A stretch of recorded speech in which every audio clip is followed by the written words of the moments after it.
Hello colleagues, and welcome to the launch of the State of the Service Roadshow. My name's Clare Walsh, and it's a great pleasure to be here as your MC and facilitator today. I would like to start by acknowledging the Ngunnawal people, who are the traditional custodians of the land, at least where I am today. Darawa Nuna, Darawa Ngunnawal, Yangu, Nulamanyan, Dunamanyan, Ngunnawalwari, Dawawari, Dindi, Wandjerilinjinyin. This is Ngunnawal country, and today we're all meeting together on Ngunnawal country. We acknowledge and pay our respects to the elders. But of course, we're also conducting this session online, and staff have joined us from all around the country. So I also want to acknowledge the traditional custodians of the country throughout Australia and their connection to land, sea, and community. Before we kick off, I just wanted to say a couple of words myself. I'm very proud to work in the Australian Public Service, but I would say the last 3 years have been probably the most challenging of my 22 plus year career, but also the most rewarding. I guess during the time of crisis and profound domestic and global change, we really do get a sense of who we are as a service, and, if you will, test how match fit we are. I believe we have passed that test in the last few years and have every reason to be confident as we face the challenges of the future. But we also can't be complacent. We know that to remain match fit requires an honest assessment of areas for improvement and a continual and deliberate investment in our capability. And I see much evidence that we're doing that at a whole of service level and within departments and agency. And who better to speak to that than the Australian Public Service Commissioner, Peter Woolcott. But before I hand to Peter, I just want to go through the proceedings for the day, if you like. So I will introduce Peter and ask him to do a keynote address for us. We're then going to play a short video that's been compiled, and I have seen it before, and I think that you'll really enjoy it. And then we're going to have a panel discussion where you get the opportunity to ask questions of our speakers. I'm joined by Chris Fechner, who's the CEO of the DTA, the Digital Transformation Agency, and Melinda Smith, who is the Chief Service Delivery Officer for the ATO. Just before we get started on a couple of housewarming sessions, why do I say housewarming? Housekeeping rules. There is the opportunity to put some comments or questions in the chat feature of GovTeams. If you have any issues, please use that. But as we go along, please, if you have questions that come to mind, be very confident in putting them to us, and then I get the opportunity to ask the questions of our panellists. If you see a question that you really like it because it moves it up the list. And with that, it's my pleasure to introduce and hand over to Australia's Public Service Commissioner, Peter Woolcott. Thank you, Claire, for your introduction. Good morning, everyone, and it's good to be with you. I'd also like to acknowledge the traditional custodians of the land on which we meet today and pay my respect to their elders past, present and emerging. And I extend that respect to our Aboriginal and Torres Strait Islander colleagues joining us today. Today it is my pleasure to launch the State of the Service Roadshow series. This is an opportunity to reflect on 2021 and to discuss where we're heading for the rest of the year and beyond. It has been a tough year for many Australians. I'm certain everyone listening has been impacted in one way or another. The challenges thrown at the APS have been significant, and in my view, you have performed admirably. The APS has an astonishing breadth of responsibilities. There are more than 153,000 people in the APS working across 97 agencies and 14 portfolios in more than 567 locations across Australia and the globe. Through persuasive policy advice to government, through regulation and through service delivery, you touch the lives of every Australian. And you have continued to deliver day in and day out. The latest State of the Service report, and I know many of you sleep with it beside your bed, paints a picture of a service that is fully engaged and committed to the task facing us. I suspect it is not going to get easier.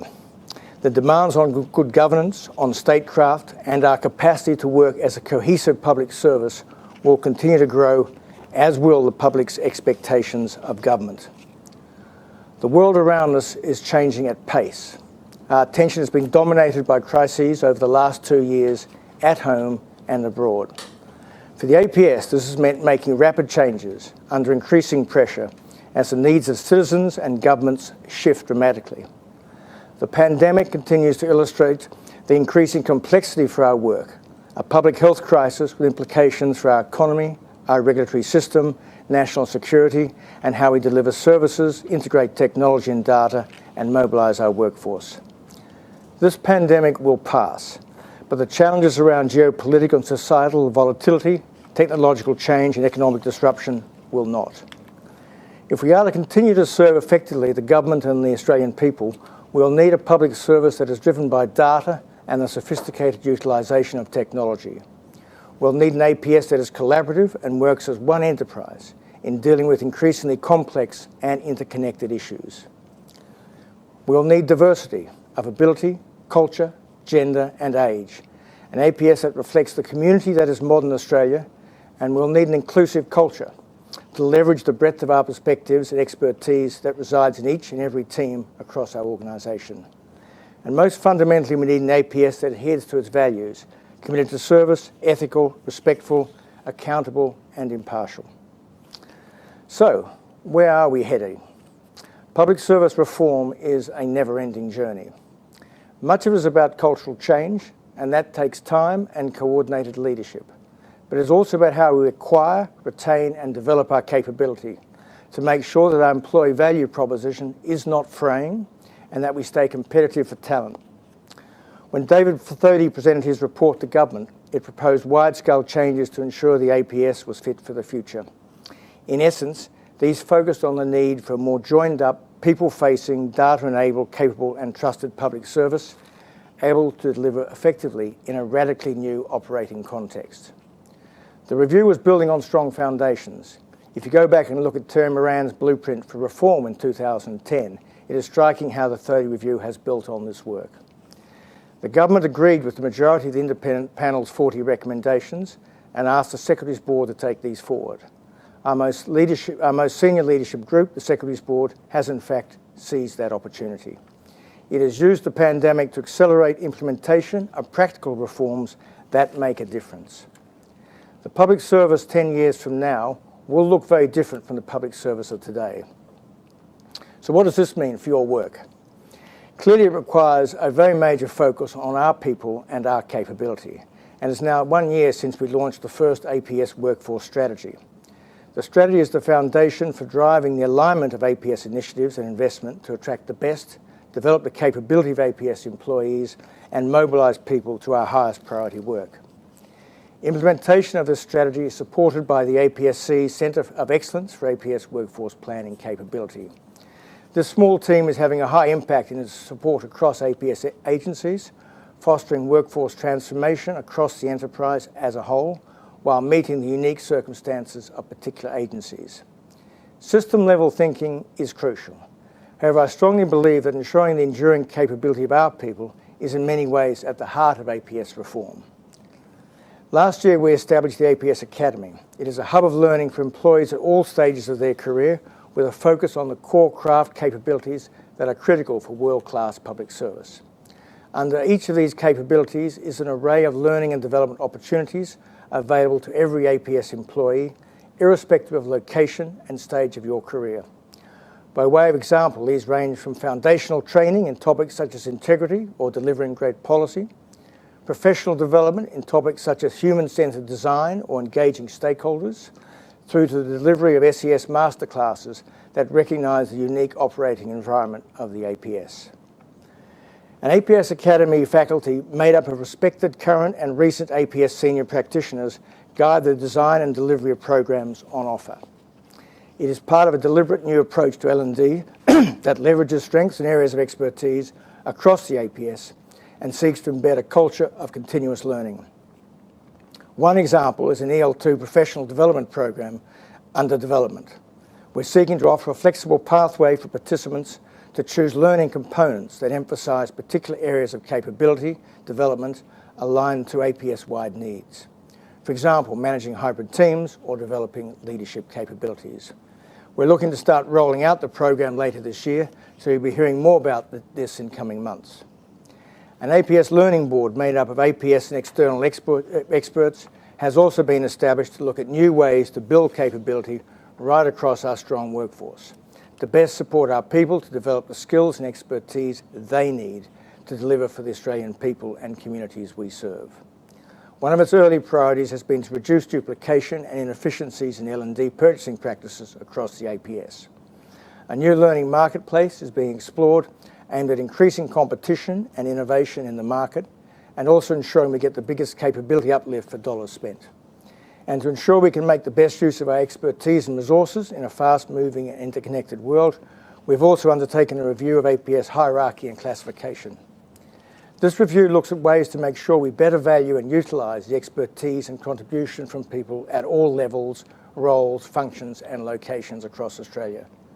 It addresses how modern and flexible ways of working can support more effective decision-making, remove bureaucratic barriers and promote greater mobility and responsiveness. The pandemic underscored this need, with the APS demonstrating through COVID how empowered teams, reduced hierarchy and a oneAPS mindset supported timely, data-driven decisions by government, as well as enabling the mobilisation of employees and effort to the priority needs of our community. Structural change occurs rarely in the APS.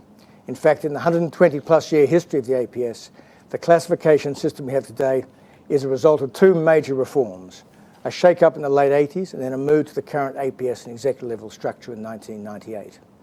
Nearly a quarter century on, and in a vastly different operating environment, it is not just timely but essential to ask whether our existing culture and structure inhibits our capacity for innovation, agility and delivery in today's world, and for our leaders to demonstrate the willingness for bold change. Let me now turn to digital and ICT transformation. A digital review has provided a baseline for APS digital and ICT capabilities, and we have a sharp focus now on a whole of APS approach to digital funding. Supported by the DTA, the APS is working together to ensure we're investing in the right things at the right time and moving in a strategic and coordinated way. One aspect of this is the sharing and reusing of digital capabilities to help optimise our investments across government. If one agency invests in a new technology, design, pattern or skill, we want the rest of the APS to easily leverage this. The digital government strategy sees government using advanced technology to meet the needs and expectations of the public, offering stable, secure and reliable services. This digital service vision is already being tested every day, supporting record numbers of people seeking COVID-related support and more recently, flood-related support. And while there's plenty of room for improvement, we are meeting this demand in ways we could not have imagined 5 or 10 years ago. But technology alone, however, will only take us so far. The new Australian data strategy supports stronger decision-making through making better use of our data. And it is critical that we continue to grow the necessary skills to make the best use of these transformative technologies and valuable data. These actions work hand in hand with the APS Academy, and we have invested in growing data and digital capability directly through the APS professions. The digital and data professions have grown over the last 12 months, with more than 3,000 of you signing up and accessing training, career development opportunities and communities of practice. If you haven't signed up yet, I encourage you to do so through the APSC website. We've also had record numbers of applicants and participants coming through our data and digital entry-level programs. Ultimately, however, improved APS capability is about delivering tangible benefits for the community we serve. We need to be careful about fads and remain utterly grounded in our approach to what needs to change and what remains of enduring value. We have a job to do now, and that requires managing the increasing complexity and interconnectedness of issues and the expectations of government and the people. And we have to look ahead at a shifting horizon. Our reform ambitions need to keep moving with the changing landscape and also with the changing nature of work and the workplace, often dubbed the future of work. First, we are living through a fundamental transformation in the nature of the work we do and the skills we need for a high-performing APS. Digital technology pervades work environments everywhere. To be a leading digital economy and to take advantages of changes in machine learning, advances in artificial intelligence and digitalisation, the APS needs to scale its digital infrastructure and skill its workforce. 71% of agencies have said they have critical skill shortages, with digital, data and ICT the most frequently reported. Let me illustrate the issue with this particular skill set. Australia is estimated to need approximately 156,000 more digital technology workers by 2025, against the backdrop of a global digital skills shortage. In reality, we are in a fiercely competitive labour market for talent, and we need to get better at keeping up with rapidly changing skill requirements of our workforce. We are making strides to build strong capability pipelines for data and digital careers in the APS, with initiatives like Career Pathfinder.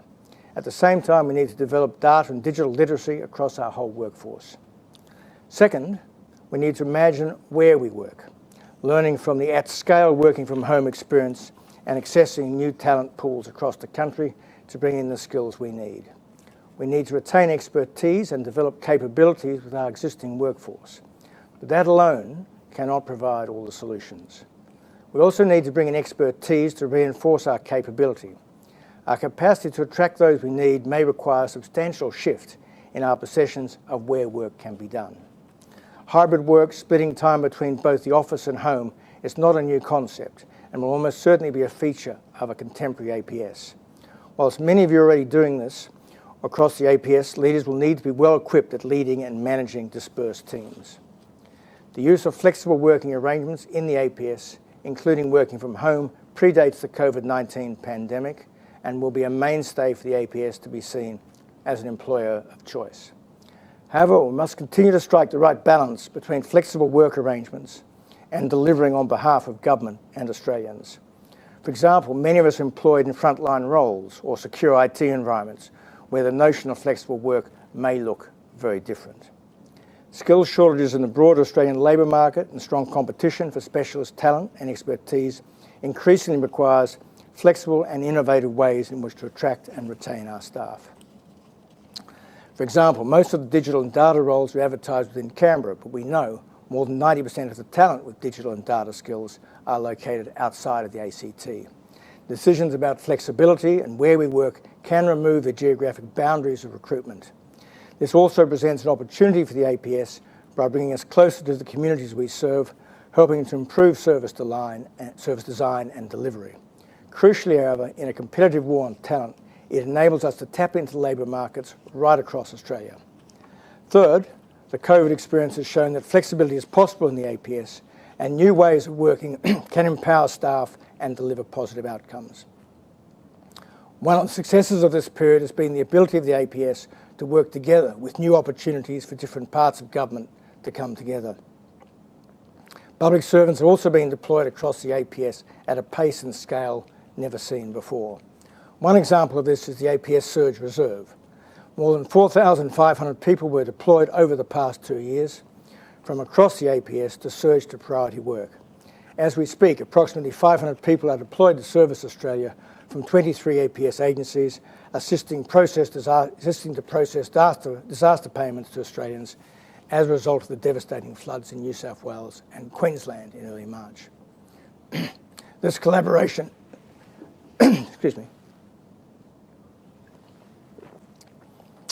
This collaboration and enterprise-wide approach means skills, knowledge and capacities can be drawn across organisational boundaries to better meet the urgent needs of Australians.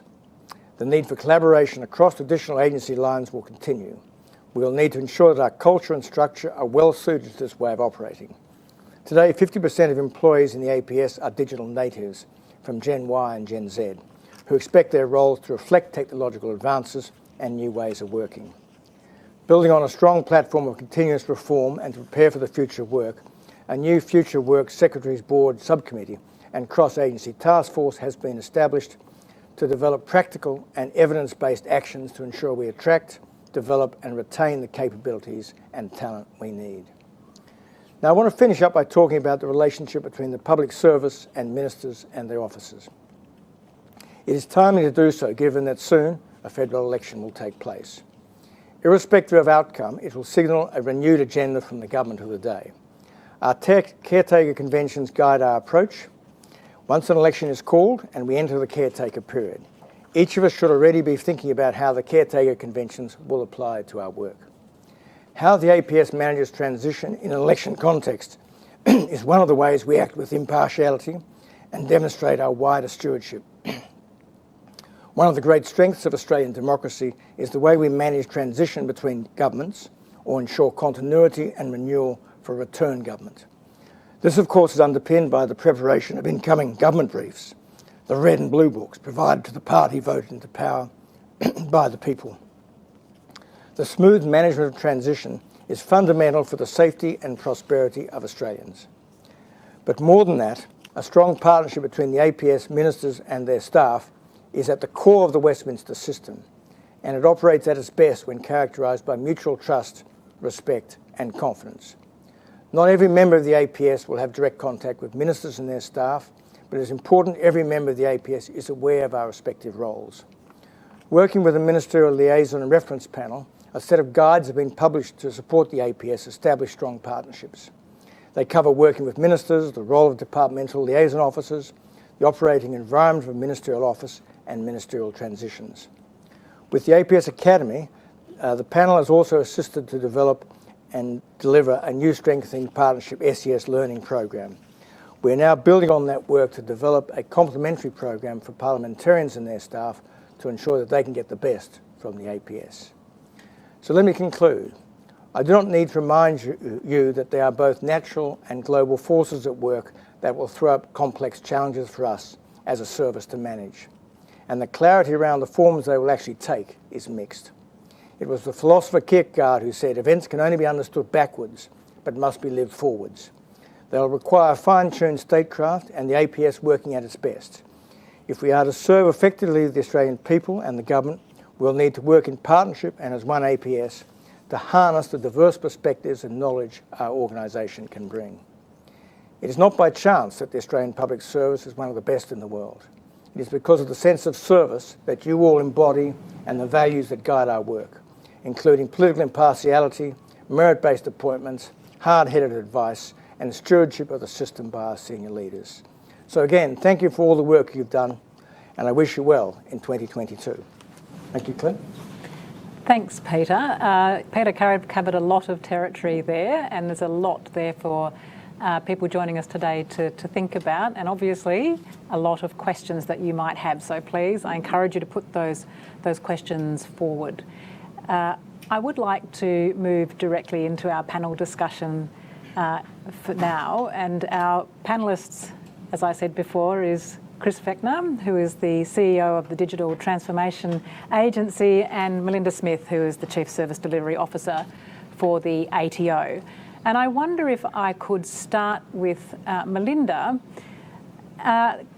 Peter talked about the changing nature of our workplace and the need for us to operate differently to reflect a more contemporary way of doing business, if you like. So my question for you, Melinda, is flexible work continues to be an important part of working and will, evidently continue to be that way into the future. But how do you think this change will happen or continue and evolve? And what does it mean for our teams and our structures? Thanks, Claire, and thank you for having me along today. I think there's I'll give you the executive summary. I think there's 6 key points. It has changed. We have all lived this.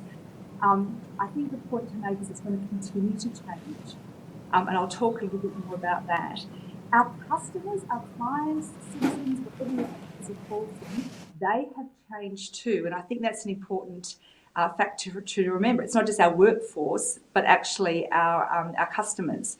Now, this is creating new challenges, undoubtedly. But some of these challenges, the APS, I believe, is really well placed to lean into. And I'll talk a bit more about that. But there's others, frankly, that we as leaders really need to make sure that we work on to ensure that we do remain fit into the future. So, when I talk about how it's going to continue to change, I have teenagers. I have a 17-year-old and an 18-year-old. Listening to these kids and their friends talk about what they're going to study and what sort of job they imagine they'll have and what their future work life looks like is so different to the conversations I had at their age. I have a son that actually is all about making sure he can work where he wants to work. he would like to go potentially rural, and to him it's not just about the job, but where he works. I've got a daughter that wants to get into allied health because she wants to work when she wants to work. Sadly for me, I think they look at me and say, oh, the corporate, who wants to go on the corporate treadmill? That's just so unappealing. But worse than that, I'm leaving to go to work this morning and my daughter says, where did you get that suit from, Mum? Have you looked on Good For You? I don't think that brand actually is highly rated as an ethical fashion brand. So not only are they talking about, where they're going to work, when they're going to work, and who they're going to work for. These things are really important to this next generation. So this is also true for our clients, our customers. At the ATO, I can't believe we used to have our tax returns wouldn't actually be released. It took about 10 to 15 days based on the processes, very rigorous, that we had in place. We've reduced that now down to 4 or 5 days. But with the change in the service has a change in expectations. So actually now 4 or 5 days isn't quick enough. How do we get it out in 3? When people actually send an email, they expect a response far more quickly than what they did when they used to put snail mail in the post. So I think there's new challenges that we're having to face. Now, the APS, as Claire said, we are match fit. It's just extraordinary the way that we were able to actually pivot and respond to the new challenges. So I think this does actually put us in a good place to leverage that energy. I know people are exhausted, but success breeds success. And I think the fact that we've been able to prove to ourselves how responsive we could be gives us a bit of a shot of adrenaline to say, well, we're actually, we're not badly placed here. Think about my daughter's story about the ethical fashion. Wow, the APS values are so well placed to appeal to this next generation and to the new customer and client expectations. When you talk about a sense of service that Peter highlighted, I mean, there's no other place I've seen it so strongly. So this does place us very well to actually attract people from diverse backgrounds, diverse sectors, and potentially into areas where we know we're going to have a capability gap into the future. We already have a lot of flexible arrangements. So, you get this, we're digitally enabled, we're well placed. But there's some stuff that is going to really require some attention from all of us to remain match fit into the future. I worked for many years as a retailer at Woolcott, and they always had a philosophy that there should be no more than 6 levels between the customer and the CEO. Why is that? Well, actually, you really want to make sure that you've got feedback loops. You don't want an environment where it's really difficult to bubble up bad news or bubble up customer feedback. And part of that culture is making sure that our stores and our people dealing with our clients were seen actually, in that inverted hierarchy. They were the top of the pyramid and the CEO was the bottom, because it was all about being focused on what our customers needed. But I think there's another challenge that we've got. And this is less brought out, I think, in the State of the Service Review, but something I've observed. There's an incredible difference for hierarchy at in public service. Now, this plays a really important role, but it also has some challenges which everyone needs to make sure they address in terms of their structures and their processes. So, when you actually have a situation where people have this culture, you've got to make sure that you've got feedback loops in place. You've got to make sure, particularly in a virtual world or in a more remote world, you've got to make sure that you break down some of these barriers to ensure that information flows quickly. Which brings me to the next point. I think in the future, we really need to look at how we measure output. We need to use data, not just to collect information, but actually to use the data to make decisions to do.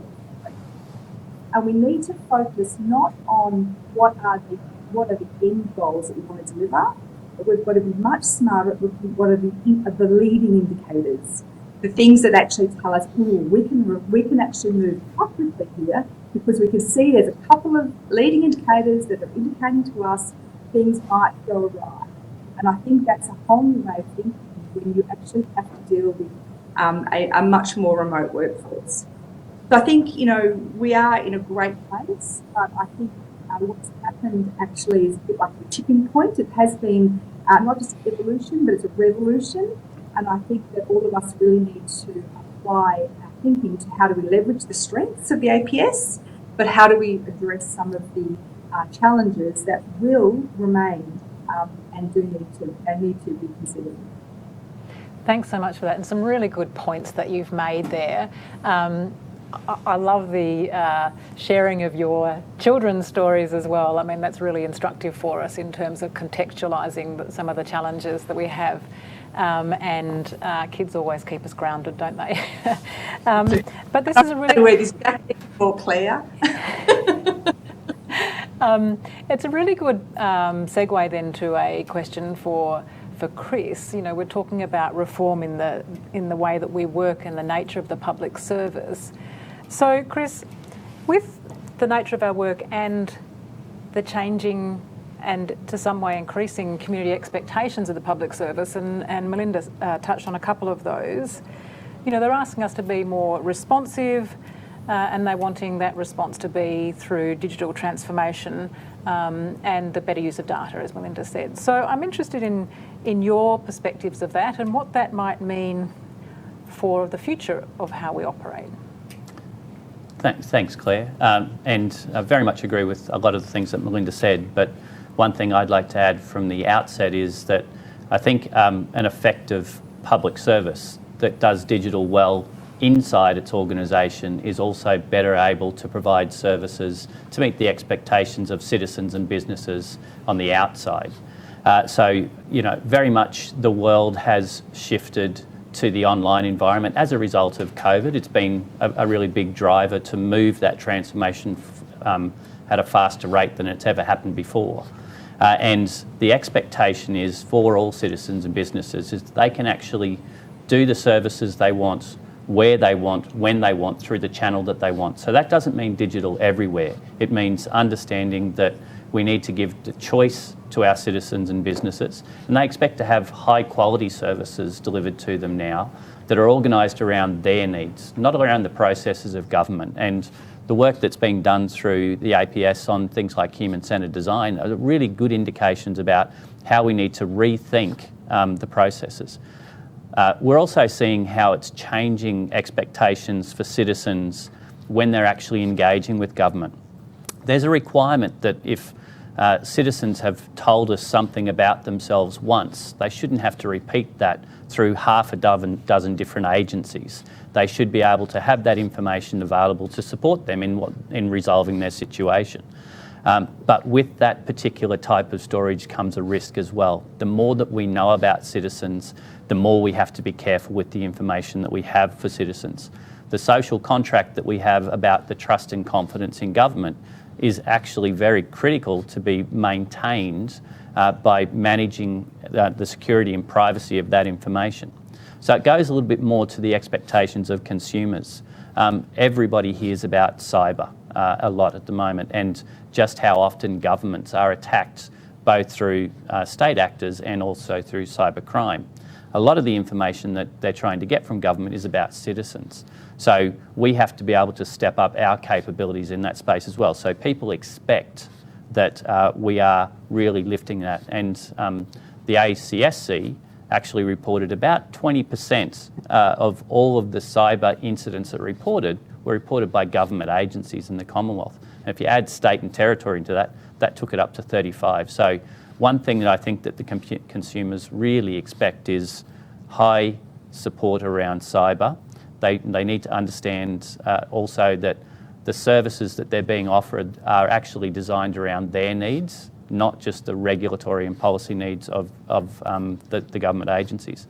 And the third point that I'd probably want to talk on briefly is just around that policy component. The Commonwealth has for hundreds of years now been developing policy to support outcomes for Australian citizens and businesses. But what we're seeing in the last dozen or so years is where that policy development is informed by digital and data technologies. Large-scale use of data to try and understand trends that were previously unrecognisable, and the use of artificial intelligence to help understand the impacts of policy changes.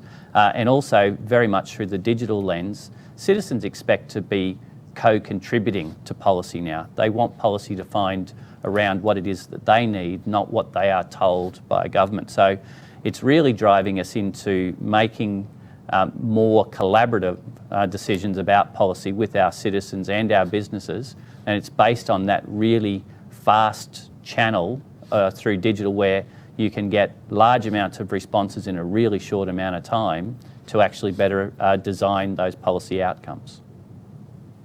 Thanks very much, Chris. I actually have a question that's come in from the audience, the participants today, and it's a great question, so I'm going to ask it of Peter Woolcott. The APS is very good at promoting itself within the APS, but which department is taking the lead in promoting the APS to the public? Taking the lead for encouraging talent and dispelling public stigmas around the APS. What initiatives can be given to support this answer? Yeah, look, thanks, Claire. That is a good question. We're looking, the answer is no, we haven't done that very well in the past. I think that's fair to say, and there's a lot more we can do at that. Prime Minister and Cabinet are looking very closely at it, and so is the APSC in trying to sort of market the Australian Public Service to the rest of the Australian public, because it helps with trust. My own sense is the Australian public just don't understand the extent of things we do to keep them safe and to try to ensure their prosperity. We can tell a much better story around that. As you say, we spend a lot of time trying to focus internally, and some agencies market themselves as a brand well. You can look at Defence as an example, or Service Australia, and Centrelink. But as a public service, we need to do better at telling our story. I think that's absolutely right. Emcee are very focused on this at the moment, and we're working closely with them. But there's a lot more we can do, and it's how you can use social media more effectively to do that, how you use other forms of sort of public media. But it's also important in terms of our recruiting. As I talked about in my speech, there really is a war for talent at the moment, right across, and it's much wider than just digital and data. That's sort of at the cutting edge, but it is much wider than that. And so in terms of getting our message out about what we actually do, how meaningful our work is I think a really important tool, both in terms of recruitment for the future, but in terms of building the trust and maintaining the trust of the Australian people. So a lot more we need to do there. Good question. It's a great question, and I was actually up talking to some of the finance staff in our Sydney Commonwealth Parliament office, and there's a staff member there who has spent most of her career in the private sector, and she said when she came into the role she's in, she was blown away by just how hard everyone works and the complexity and the different complexity that we face, and it's been a real eye-opener. So how do we get that understood, because that's actually an attraction in my mind. The next question is another really good one, and I'm going to ask you to have a go at this one, Melinda. And the reason I'm going to ask you to do it is because of the ATO and the size of the ATO, but also the footprint the ATO has across Australia. So your operating environment is not just the Canberra market. The question is, how can we recruit and retain when our value proposition remains stagnant in terms of wages and the resistance to hybrid, by which I think we mean hybrid working? Well, I mean, it's a question kind of posed in a way that I don't 100% agree to. I mean, I think compared to the private sector, I think the public service, the APS actually isn't anti-hybrid. I think there's many examples of how we are offering flexible working arrangements. I think about the ATO, there's job sharing, you can purchase flexi leave. We've got great examples of people actually who've been able to achieve quite a different balance for whatever reason. It's not always family, it might be elderly parents, or it might just be like my kids, that's the way they want to work. They don't see themselves on that corporate treadmill. So I think that we are well placed. I will respond to the question by saying we need to role model it. So I think, maybe the fact that people are saying, there's a bit of a resistance towards it maybe shows that we need to actually make sure that we are role modelling it and making sure that we're showing it being a success. I think in terms of, we've got 22 sites at the ATO right across Australia, and we, find that being as close as we can to our client groups makes a lot of sense. It allows us to actually have a better empathy for people coming from different segments of society, actually understanding what's going on in their world. Not everyone's living in a flood area right now, but we do have teams, sadly, that do totally understand from a first-hand experience, what this means. So we've found it to be very successful, and we've found it to be something that's allowed us to tap into talent in a number of different markets, which I know many agencies are grappling with. We've not seen, I will go so far as to say, I don't know that the standard sort of I think the second part of the question, or the first part was about the levels, the pay levels and the benefits. We've not actually experienced a lot of resistance around that, to be frank.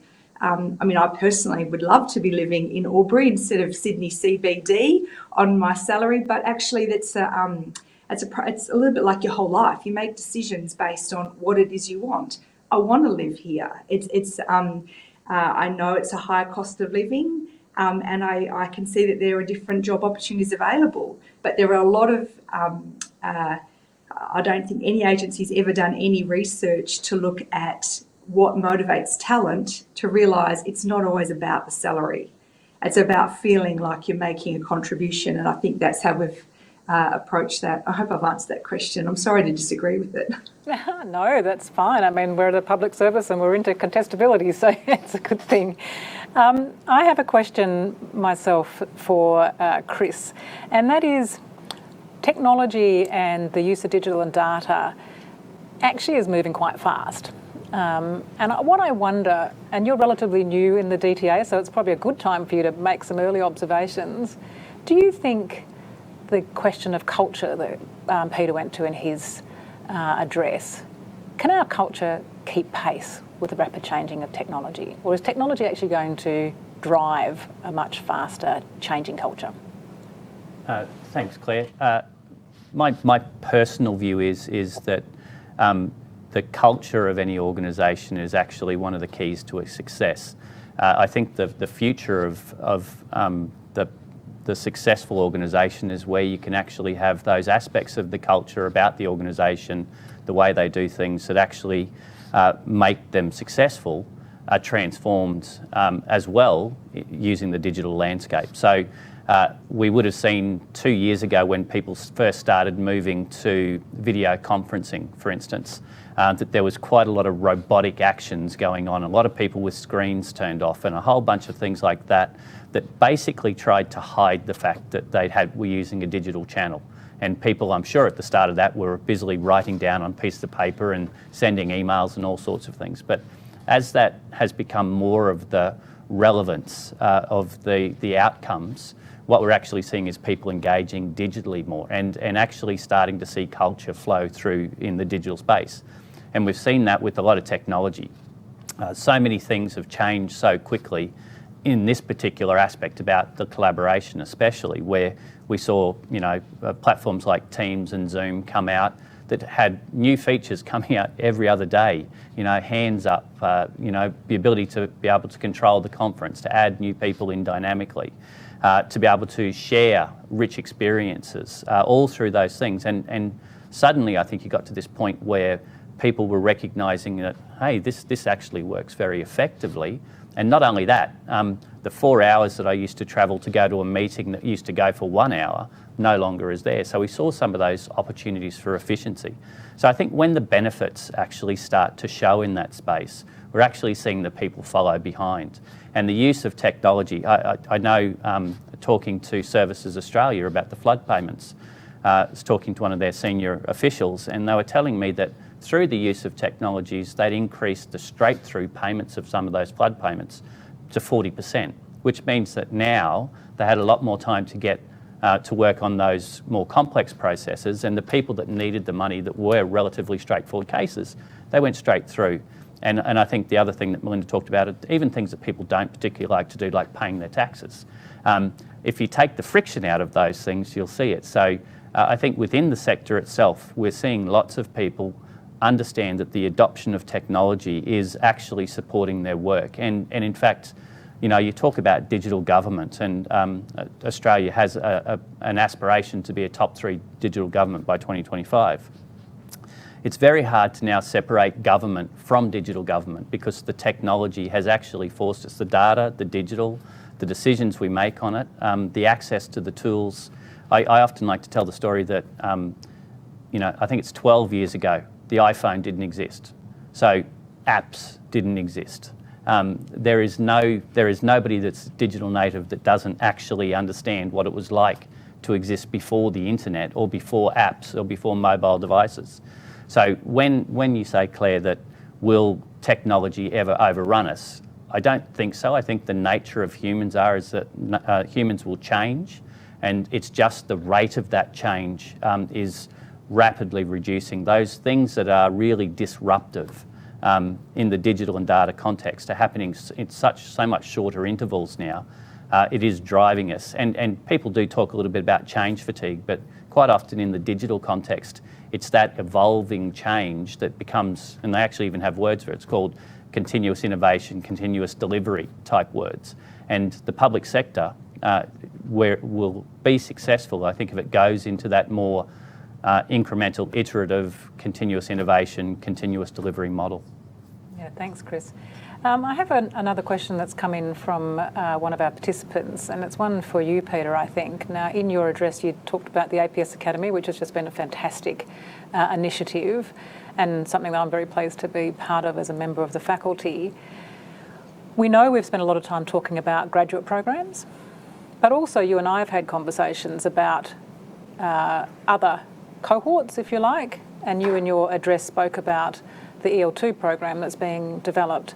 But the question here is there scope for a mid-career program akin to the graduate program where established APS employees can rotate through and experience different career streams? Could be a way of retaining through the Great Resignation? Yeah, no, interesting idea. Essentially we're moving to a world of continuous learning. I guess that's the bad news for graduates who've just joined the public service. Their days of study are not over. So we are moving to that sense of constant upskilling. Technology is going to partly drive that, but so are the sort of complexity of issues we manage. And if people who are interested in further skilling themselves, they should really look at the academy and how they can use that. And if there are other courses or designs that they think we should be using to help them, then obviously we're very open to those suggestions. The whole concept of the academy is something which works for the whole APS. So it's not just about one department or one agency driving a particular agenda. It's about what works for the APS and what makes a better public service. And so we're focused on those core craft skills that you would have seen in the slide. But it's also about making sure that people can continue to develop themselves. And there's a big focus now, again, as you mentioned, the EL2 program that we're planning to roll out in terms of leadership and management, because I don't think we've done well enough. Some agencies do it very well, others don't, in terms of developing our leadership cohort at the executive level. Anyone who's managing people really needs to be helped to understand what's involved in managing people. And of course, it can be more complex if you're using virtual media as well. So there's lots of challenges. A lot of what we're thinking about is further skilling, continuous learning, and all about developing the skills of people who are working in the public service. Some of that may be, as you talked about, human-centered design, Chris. Some of that may be about how do you deal with stakeholders? How do you actually do performance management? How do you manage people? And as I say, there's the courses we offer in the academy will continually evolve. And as I say, I'm very happy to look at what mid-career people might need to do to sort of change careers at a certain point of time. Thanks, Peter. I actually have another question here, which I'm going to ask you to also answer. Again, in your address, you talked about the APS surge and the benefits of that. And, it's only been the last couple of years that we've even had such a thing and used such a thing, particularly at the scale that we have.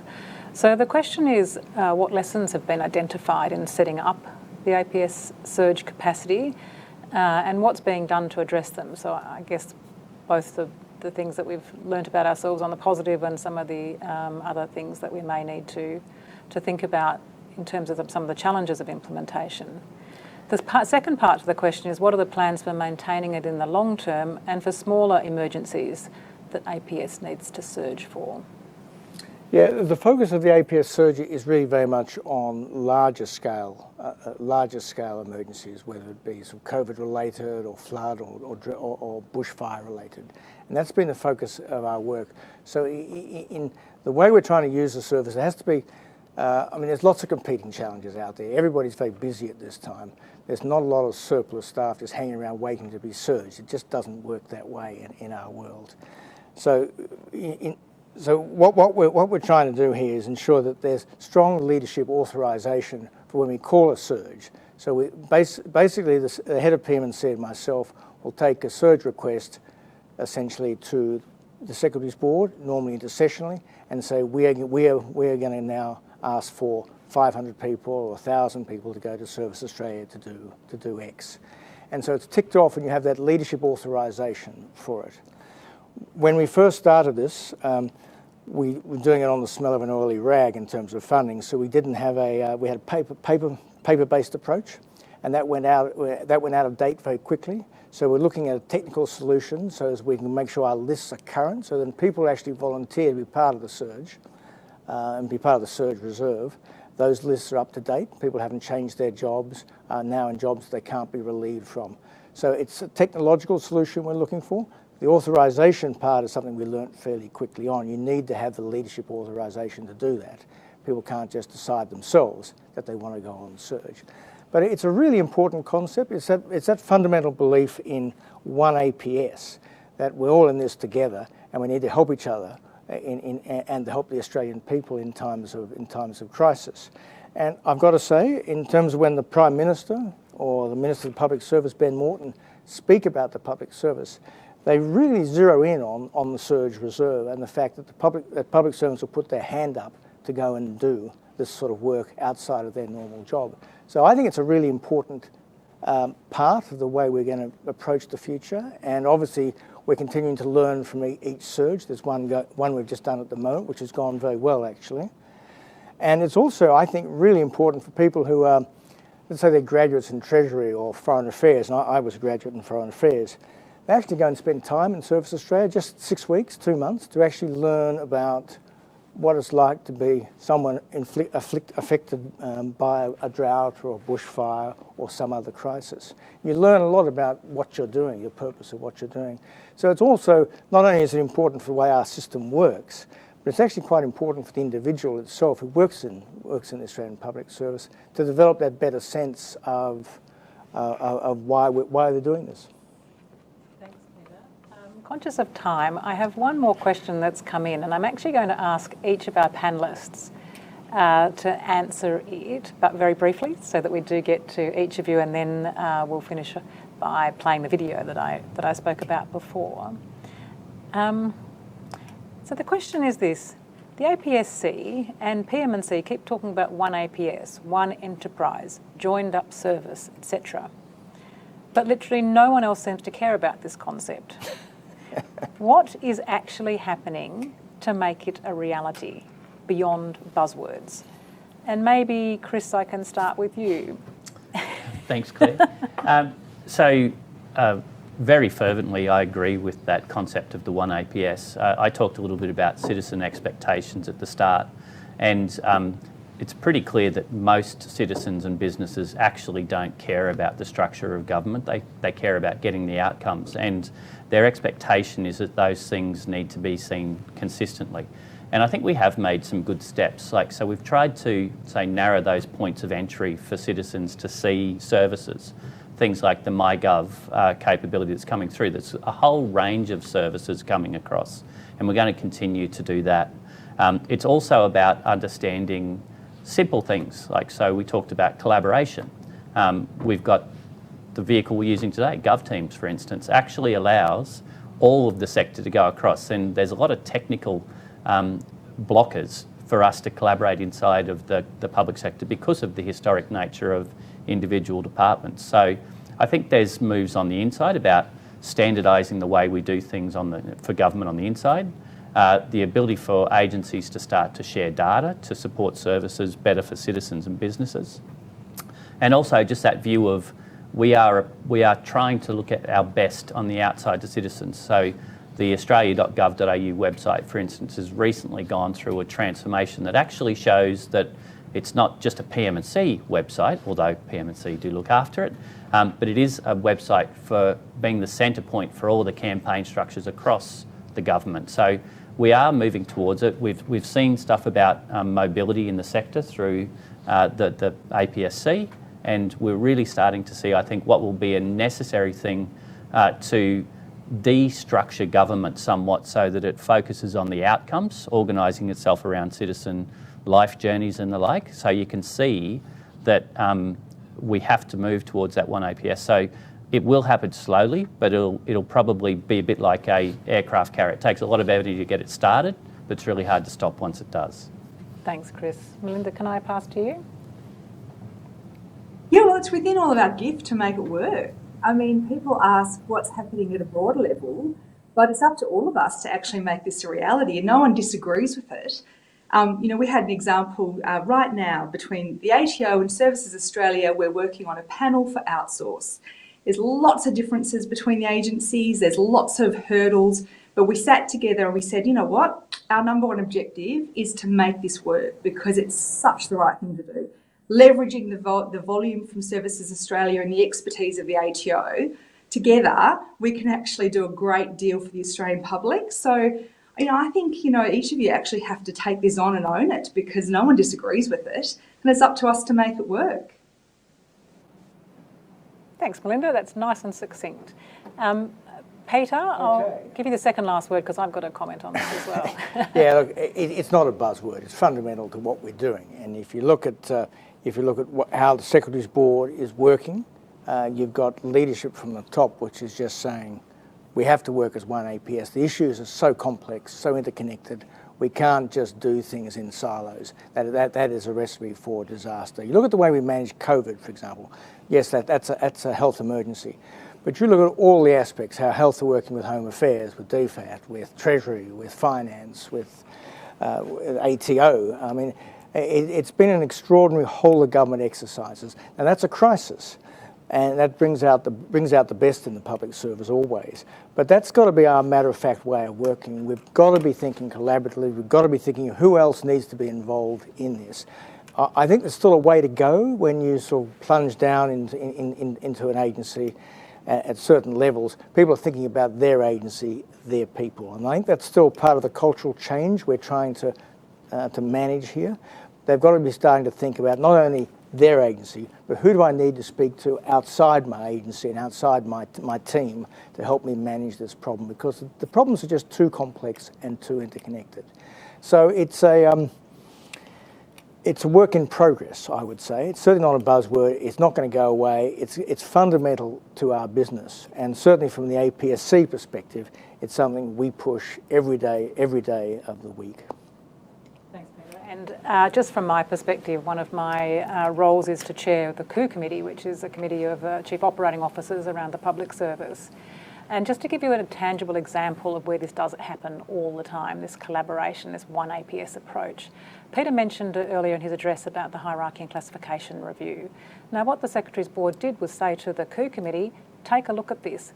Give us your best advice about what implementation would look like, the challenges, the opportunities. Now, if you're sitting in a big agency with lots of different business lines and 7 ministers, or you're a very small agency like the DTA, for example, your perspectives will be quite different. And what the Secretaries Board needs to know is, across the enterprise, what are the implementation opportunities, challenges, the things that we need to think about? And the COO committee spent a lot of time kicking the tires on this, thinking about this, challenging each other on our views.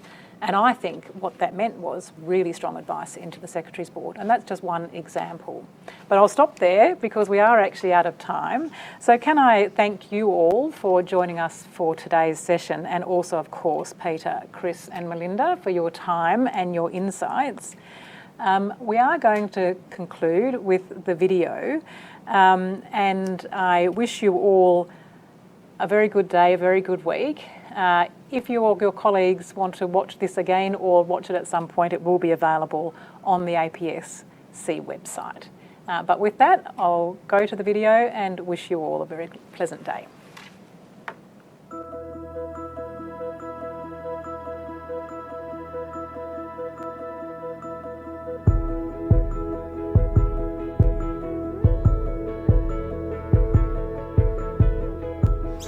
Hi, I'm Kanchi from Newcastle. Hi, I'm Mark from Hobart. I'm Yana from Canberra, which is Ngunnawal country. I'm Simon from Brisbane. I'm Kay and I work in Geelong, Victoria. My name is Mirage and I'm based in sunny Nauru. I'm Zara, based in Fitzroy Crossing, over 3,800 kilometres away from Canberra. What oneAPS means to me is working towards something bigger than yourself. Engaging, collaborating and sharing knowledge. No barriers between agencies. We already have a good history of coming together to solve complex problems. Bringing all of that diversity that people bring with their backgrounds. Through teamwork and collaboration. This is oneAPS in action. We provide face-to-face service support to our most vulnerable, remote, disadvantaged and Indigenous customers. I've helped customers with bushfire claims, with flood claims, even cyclone claims. Helping Australians from culturally and linguistically diverse backgrounds. Bettering the lives of the Australian community. Like this little guy. I want to have oneAPS that can demonstrate people with disabilities into leadership positions. It's just been great to be part of oneAPS where we all work together Towards a common goal as oneAPS. oneAPS.